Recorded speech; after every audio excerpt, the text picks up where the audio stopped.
सभी को राधे राधे। तो आज मैं आप लोगों को तुलसी माँ की कथा के बारे में बताने जा रही हूँ कि तुलसी माँ भगवान विष्णु को इतना प्रिय क्यों है। पूर्व जन्म में वो एक लड़की थी जिसका नाम वृंदा था। राक्षस कुल में जन्मी यह बच्ची बचपन से ही भगवान विष्णु की भक्त थी।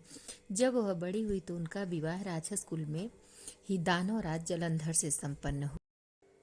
राक्षस जलंधर समुद्र से उत्पन्न हुआ था। वृंदा बड़ी ही पतिव्रता स्त्री थी, सदा अपने पति की सेवा किया करती थी। एक बार देवताओं और दानवों में युद्ध हुआ। जब जलंधर युद्ध पर जाने लगे तो वृंदा ने कहा, स्वामी आप युद्ध में जा रहे हैं, आप जब तक युद्ध में रहेंगे मैं बैठकर पूजा करूंगी और आपकी जीत के लिए अनुष्ठान करूंगी। जब तक आप नहीं लौटते मैं अपना संकल्प नहीं छोड़ूंगी। जलंधर युद्ध में चला गया। वृंदा व्रत का संकल्प लेकर पूजा में बैठ गई। उसके व्रत के प्रभाव से देवता भी जलंधर को न हरा सके। सारे देवता जब हारने लगे तो विष्णु जी के पास पहुंचे और सभी ने भगवान से प्रार्थना की। भगवान बोले, वृंदा मेरी परम भक्त है, मैं उससे छल नहीं कर सकता। इस पर देवता बोले कि भगवान दूसरा कोई उपाय हो तो बताएं, लेकिन हमारी मदद जरूर करें।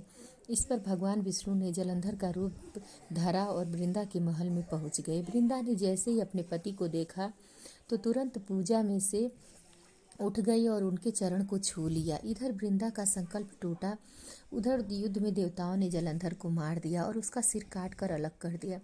जलंधर का कटा सिर जब महल में आ गिरा तो वृंदा ने आश्चर्य से भगवान की ओर देखा जिन्होंने जलंधर का रूप धर रखा था। इस पर भगवान विष्णु ने अपने रूप में आ गए पर कुछ बोल ना सके। वृंदा ने कुपित होकर भगवान को श्राप दे दिया कि वे पत्थर की हो जाएं। इसके चलते भगवान तुरंत पत्थर के हो गए। सभी देवताओं में हाहाकार मच गया। देवताओं की प्रार्थना के बाद वृंदा ने अपना श्राप वापस ले लिया। इसके बाद वे अपने पति का सिर लेकर सती हो गई। उनकी राख से एक पौधा निकला। तब भगवान विष्णु ने उस पौधे का नाम तुलसी रखा और कहा कि मैं इस पत्थर रूप में भी रहूंगा जिसे शालिग्राम के नाम से तुलसी जी के साथ ही पूजा जाएगा। इतना ही नहीं, उन्होंने कहा कि किसी भी शुभ कार्य में बिना तुलसी जी के भोग के पहले कुछ भी स्वीकार नहीं करूंगा। तभी से ही तुलसी जी की पूजा होने लगी।